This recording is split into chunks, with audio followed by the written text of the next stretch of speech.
किसी गांव में बसंत नाम का एक गरीब किसान अपनी पत्नी सरिता और बेटी रानी के साथ एक छोटे से घर में रहता था। बसंत बहुत मेहनती था, पर उसकी मेहनत का फल कभी नहीं मिलता था। वह जैसे तैसे अपने परिवार का पेट पालता था। उसकी पत्नी सरिता अक्सर गरीबी से दुखी होकर सवाल करती थी। आप इतनी मेहनत करते हैं और पूरी दिन ईमानदारी से काम करते हैं, फिर भी हमें कोई मुनाफा नहीं होता। हमें जीवन में इतने कष्ट झेलने पड़ रहे हैं, आखिर ऐसा कब तक चलता रहेगा? भाग्यवान, तुम चिंता मत करो, जल्द ही सब ठीक हो जाएगा। हमें अपने कर्मों का फल अवश्य मिलेगा। तुम चिंता मत करो, सिर्फ अपने कर्मों पर ध्यान दो। ए जी, मैं तो आपसे कहती थी कि हमारी किस्मत में कुछ भी अच्छा नहीं लिखा है। अब देखिए ना, हम कितनी मेहनत करते थे, फिर भी हमारे साथ ऐसा हो रहा है। सरिता, तुम इतना चिंतित मत हो। हमें धैर्य से काम लेना है।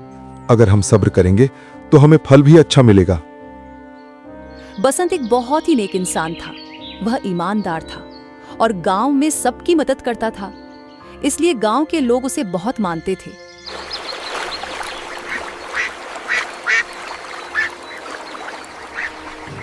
समय बीतता गया और बसंत के घर के हालात और भी खराब होते चले गए। उसने गांव के सेठ से कर्ज लिया हुआ था। एक दिन सेठ बसंत के घर आया और अपना कर्ज वापस मांगा।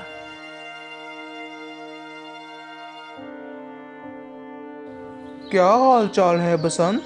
मेरा कर्ज कब वापस करोगे? कब से इंतजार कर रहा हूँ। सेठ जी, ऐसा नहीं है। ऐसा नहीं तो फिर कैसा है? पिछले 4 महीने से तुमने मेरा ब्याज क्यों वापस नहीं किया?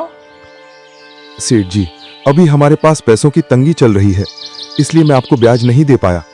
मुझे थोड़ा समय और दे दीजिए, मैं आपका सारा ब्याज अवश्य चुका दूंगा। देखो बसंत, इसमें मैं कुछ नहीं कर सकता। जो जायज है उसके अनुसार ही तुम्हें काम करना पड़ेगा।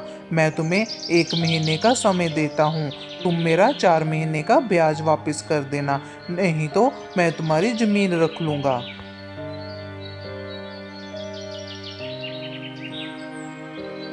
ये सुनकर बसंत बहुत उदास हो गया, लेकिन उसने यह बात सरिता को नहीं बताई।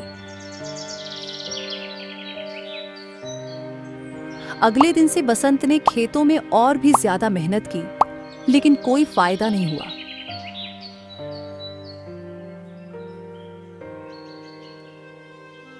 एक महीना बीत गया और सेठ ने उसकी जमीन पर कब्जा कर लिया। यह सब होने के बाद बसंत ने उदासी के साथ सारी बात सरिता को बताई।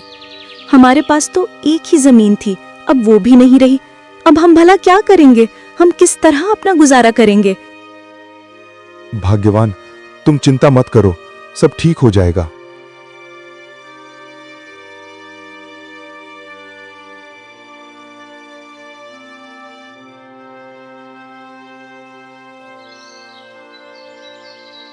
कई दिन बीत गए।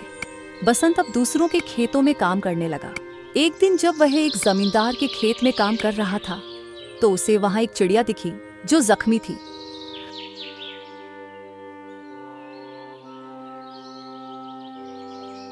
बसंत उस चिड़िया को अपने घर ले आया। उसकी बेटी रानी ने चिड़िया को दवा लगाई और उसका ध्यान रखा। पिताजी, आपको ये चिड़िया कहाँ से मिली? कितनी प्यारी है, मुझे तो बड़ी अच्छी लगी है। रानी बेटी, मुझे ये चिड़िया खेतों में जख्मी हालत में मिली। मुझे तरस आया तो मैं इसे घर ले आया। बसंत, मेरी मदद करने के लिए धन्यवाद। नहीं तो आजकल कौन किसी के लिए इतना करता है। चिड़िया ने बसंत और रानी का धन्यवाद किया और बसंत को यह जानकर बहुत आश्चर्य हुआ कि चिड़िया बात कर सकती है। क्या तुम बोल सकती हो? ये कैसा संभव है? हाँ हाँ बसंत, मैं बोल सकती हूँ और सुन भी सकती हूँ। तभी सरिता भी वहां आ गई और चिड़िया को बोलते हुए देखकर हैरान रह गई।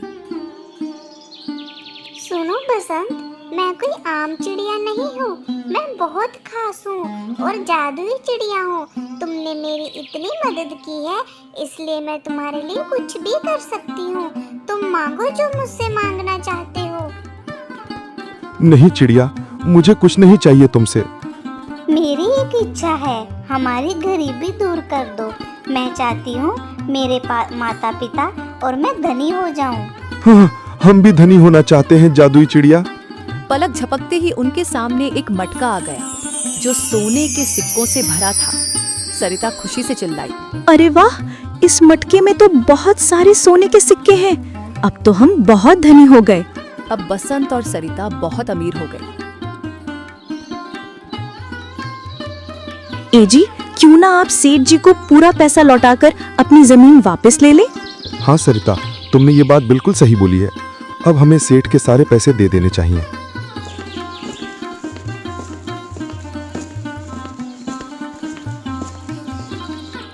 आज कैसे आना हुआ बसंत? लगता है फिर से पैसे लेने आए हो। ये लीजिए आपके पैसे। अब आप मेरी जमीन के कागजात लौटा दीजिए। ओह अच्छा, तो तुम मेरा ब्याज वापस करने आए हो। मगर बसंत, मैं तुम्हें तब तक तुम्हारे खेत वापस नहीं करूँगा जब तक तुम मेरा मूलधन भी वापस नहीं कर देते। सेठ जी, आप चिंता ना करें, मैं ब्याज के साथ आपका मूलधन भी लौटाने आया हूँ। मगर बसंत, तुम्हारे पास इतने पैसे अचानक से कहाँ आ गए? तुम 2 महीने पहले तो तुम्हारे पास एक भी पैसा नहीं था, आज तुम ब्याज के साथ मूलधन देने भी आ गए। बस सेठ जी, आपको रुपए मिल गए। अब आप हमारी जमीन के कागजात लौटा दीजिए।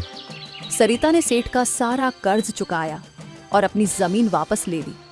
वे गांव के सबसे अमीर लोग बन गए।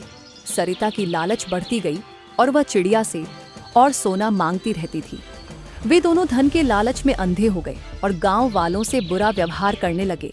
जब सेठ को उनकी अमीरी के बारे में पता चला तो वह बसंत को और उकसाने लगा। बसंत, तुम्हें क्या हो गया है? तुम इतने कर्जे पे इतना कम ब्याज क्यों लेते हो? तुम्हें तो ज्यादा ब्याज लेना चाहिए। ऐसे तुम और धनी हो जाओगे और तुम्हारी जमीन भी ज्यादा हो जाएगी। सेठ की बातों में आकर बसंत कम ब्याज पर कर्ज देकर गरीबों की जमीन हड़पने लगा। गांव के लोग उससे नफरत करने लगे, पर कोई कुछ कर नहीं पाया। इसी दौरान रानी गंभीर रूप से बीमार हो गई। बसंत और सरिता ने उसे कई वैद्यों को दिखाया, पर कोई भी उसका इलाज नहीं कर पाया। एक बड़े वैद्य ने आकर उन्हें समझाया कि कुछ चीजें धन से नहीं खरीदी जा सकती। वैद्य जी, आप पैसों की चिंता मत कीजिए, बस मेरी बेटी को ठीक कर दीजिए। मेरे पास बहुत धन है, फिर भी आप उसका इलाज क्यों नहीं कर रहे? देखो भाई साहब, सारा कुछ धन ही नहीं होता। कभी कभी कुछ ऐसी चीजें होती हैं जो धन से भी बहुत परे होती हैं। हम धन से ही सब कुछ जिंदगी में खरीद नहीं सकते और इस धन को हमें जिंदगी में इतना महत्व नहीं देना चाहिए। अभी आपके पास इतना धन है, क्या ही कर लिया आपने?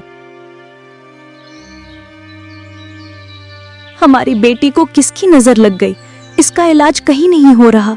मेरी बेटी की तबीयत इतनी खराब हो गई कि इलाज करना भी मुश्किल हो गया। अब हम क्या करेंगे? हाँ सरिता, तुम बिल्कुल सही कह रही हो। पता नहीं हमारी बेटी को क्या हो गया है। अब ये भला कैसे ठीक होगी? बसंत और सरिता बहुत दुखी और निराश हो गए। उनकी बेटी रानी ने उन्हें उनकी गलती का एहसास कराया। माँ और पिताजी, आपको अभी भी लगता है कि मैं धन से सही हो जाऊंगी? नहीं, बिल्कुल नहीं। ये हमारे कर्मों का फल है। हमारे पास धन तो आ गया था, मगर हमने लोगों के साथ बहुत बुरा कर्म किया है, इसलिए सजा मिल रही हमें। आप दोनों ने इतने लोगों का शोषण किया है और लोगों की जमीन भी हड़प ली है, इसलिए ऐसा हमारे साथ हो रहा है पिताजी। लेकिन शायद हम धन के लालच में इतने अंधे हो गए कि आज उसकी सजा मेरी बेटी को भुगतनी पड़ रही है। आपने बिल्कुल सही कहा। हमारे कर्मों का फल आज हमारी बेटी को भुगतना पड़ रहा है। हमने गरीबों पर बहुत अत्याचार किए। हमें ऐसा कभी नहीं करना चाहिए था। काश हमारी भी जिंदगी पहले जैसी हो जाती। हमें अब इतने धन की आवश्यकता नहीं है। जब हमारी बेटी ही नहीं रहेगी तो हम इस धन का क्या करेंगे? उसने कहा कि तभी जादुई चिड़िया वहां आती है। बसंत और सरिता अपनी गलती के लिए चिड़िया से माफी मांगते हैं। चिड़िया कहती है कि वह उनकी आखिरी इच्छा पूरी कर सकती है। बसंत अपनी पुरानी जिंदगी वापस चाहता है जहां वे खुश थे। चिड़िया उनकी इच्छा पूरी करती है और सब कुछ पहले जैसा हो जाता है। सुबह रानी बिल्कुल ठीक हो जाती है। अब बसंत, सरिता और रानी खुशी खुशी रहने लगे। उन्हें समझ आ गया था कि जिंदगी में धन से ज्यादा अच्छे कर्म और खुशियां महत्वपूर्ण होती हैं।